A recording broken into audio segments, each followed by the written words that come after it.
Hello students. बेटा the next topic of your syllabus is network planning. Network planning हम कब करते हैं? जब हमने रिक्वायरमेंट्स गैदर कर ली हैं. We have gathered all sort of requirements including business, technical और चारों तरह की system requirements including user, application, device and network requirements हमने सब गैदर कर ली. रिक्वायरमेंट्स को कैटेगराइज भी कर लिया. अब नेक्स्ट है प्लानिंग करने का टाइम की. अब हमने प्लान करना है कि हमने चीज़ें करनी कैसे हैं, इम्प्लीमेंट कैसे करनी है, डिज़ाइनिंग कैसे करनी है, क्या ये चीज़ें फिजिबल हैं अभी के नहीं है. So the next is planning. तो प्लानिंग में बेटा दो तरह के यहाँ पे हमारी हेडिंग्स आ जाएंगी. एक आ जाएगी टेक्निकल प्लानिंग और एक आ जाएगी जनरल प्लानिंग. तो ये जो मैंने पेज खोला हुआ है ये टेक्निकल प्लानिंग का. तो टेक्निकल प्लानिंग में जो पहला पॉइंट एक्सप्लेन करोगे that is about numbering plan. कि हमने ये प्लान करना है कि जब हम कल को नेटवर्किंग करेंगे, ठीक है, तब वहाँ पर जो डिवाइसेस हम इंस्टॉल करेंगे उन डिवाइसेस को हमने एड्रेसेस किस तरह के देने हैं, उन डिवाइसेस की नंबरिंग किस तरह से करनी है. जैसे इसने टेलीफोन नेटवर्क का एग्जांपल लिया. जैसे टेलीफोन नेटवर्क में क्या होता है, लाइक अगर फर्स्ट डिजिट ज़ीरो नहीं है इसका मतलब वो लोकल नंबर है. अगर first and second digit zero है इसका मतलब वो इंटरनेशनल नंबर है. अगर first digit zero and second zero नहीं है इसका मतलब वो आउट ऑफ द स्टेट का कोई नंबर है.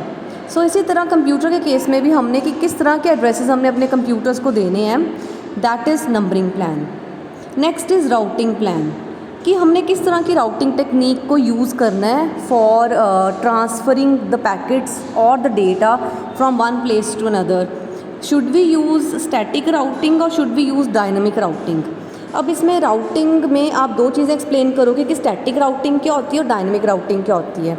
और इसको बहुत अच्छे से बुक में आपको एक्सप्लेन किया हुआ है. मैं इसके साथ जो आपको PDF सेंड कर रही हूँ उनमें मैं वो पेजेस भी डाल दूँगी जिसमें स्टैटिक और डायनामिक राउटिंग को एक्सप्लेन किया हुआ है. तो आप वहाँ से इसकी थ्योरी लिख सकते हो. इस नोट्स में तो बहुत कम थ्योरी दी हुई है, बट आपको जो मैं इसके साथ एक्स्ट्रा पेजेस ऐड करूँगी PDF में, जो आपको PDF इस वीडियो के साथ सेंड करूँगी, उसमें मैं स्टैटिक और डायनामिक राउटिंग के एक्स्ट्रा नोट्स भी डालूँगी. Okay. Now third type of planning includes synchronisation plan, signalling plan. Signalling plan में ना आप क्या लिखोगे, सिग्नलिंग प्लान में आप ये लाइंस नहीं लिखोगे. आप लिखोगे कि हमने ये डिसाइड करना है कि हमारी सिग्नलिंग किस तरह की होगी. क्या हमारी सिग्नलिंग सिंप्लेक्स मोड में होगी, कि हाफ डुप्लेक्स मोड में होगी, कि फुल डुप्लेक्स मोड में होगी.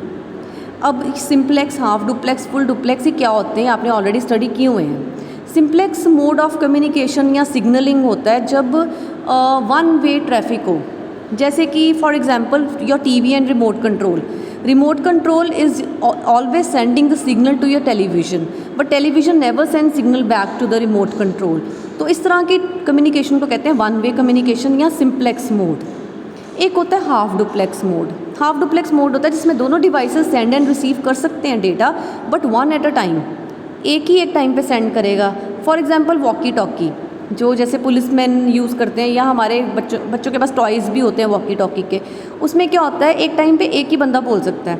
जिसने बोलना होता है ना वो वॉकी टॉकी का बटन प्रेस करता है और फिर वो अपना कुछ कम्युनिकेट कर सकता है बात, और उसके बाद वो कहते हैं ओवर एंड आउट. उसका मतलब कि अब मैं बटन रिलीज़ करने वाला हूँ, मेरी बात ख़त्म हो गई है, अब आप बोल सकते हो.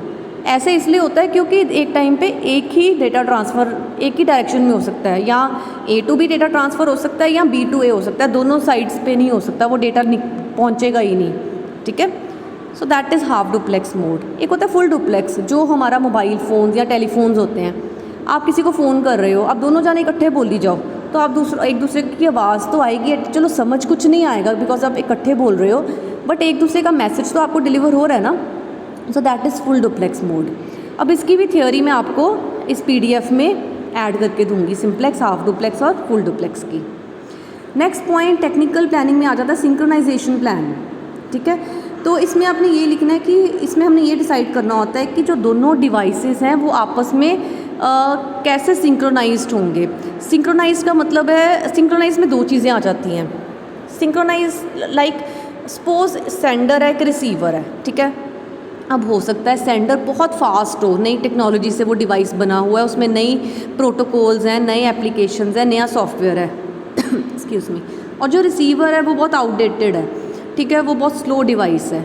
अब सेंडर अगर तो अपनी स्पीड से डेटा सेंड करेगा, वो इतनी स्पीड से डेटा सेंड करी जाएगा और रिसीवर रिसीव ही नहीं कर पाएगा उसको, क्योंकि वो बहुत स्लो डिवाइस है, ठीक है। तो क्या होगा, पैकेट्स वहाँ पे रश पड़ जाएगा, रिसीवर के एंड पे रश पड़ जाएगा और धीरे धीरे पैकेट्स आपस में टकराने शुरू कर देंगे, क्योंकि रिसीवर इतनी फास्ट उसको रिसीव ही नहीं कर पाएगा पैकेट्स को।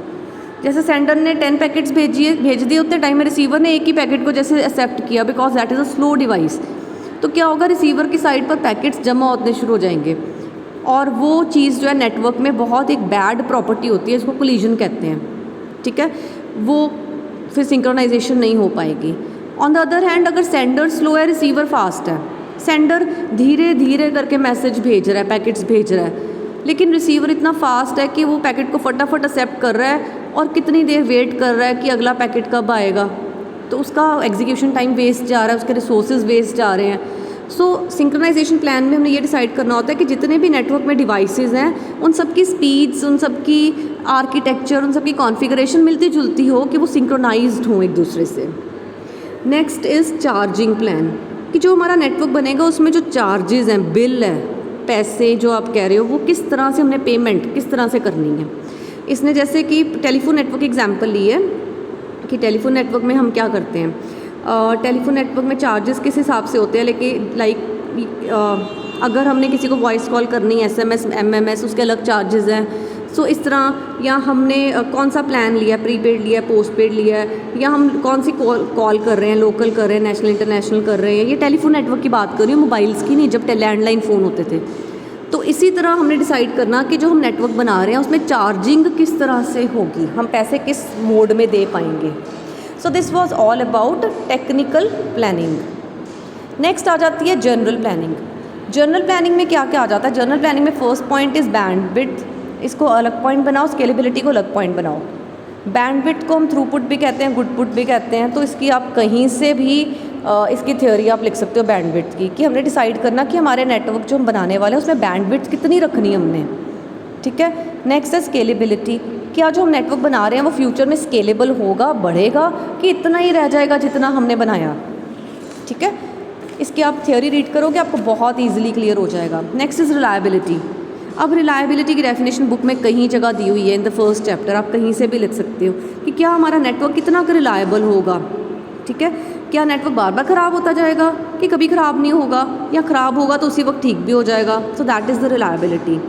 देन रीच एंड मोबिलिटी, क्या हमारा नेटवर्क वायर्ड होगा कि वायरलेस होगा। अगर तो वायर्ड है इसका मतलब उसकी रीचेबिलिटी लिमिटेड है, और अगर वायरलेस है इसका मतलब उस नेटवर्क को हम कहीं भी यूज़ कर सकते हैं। So this is reachability and mobility and reliability. And next is security, क्या हमने कौन से सिक्योरिटी प्रोटोकॉल्स अपने नेटवर्क में इम्प्लीमेंट करने हैं। तो इसमें आप सिक्योरिटी का जब हम टॉपिक करेंगे ना, सिक्योरिंग द नेटवर्क, तो उसकी भी कुछ थ्योरी आप इसमें ऐड कर सकते हो।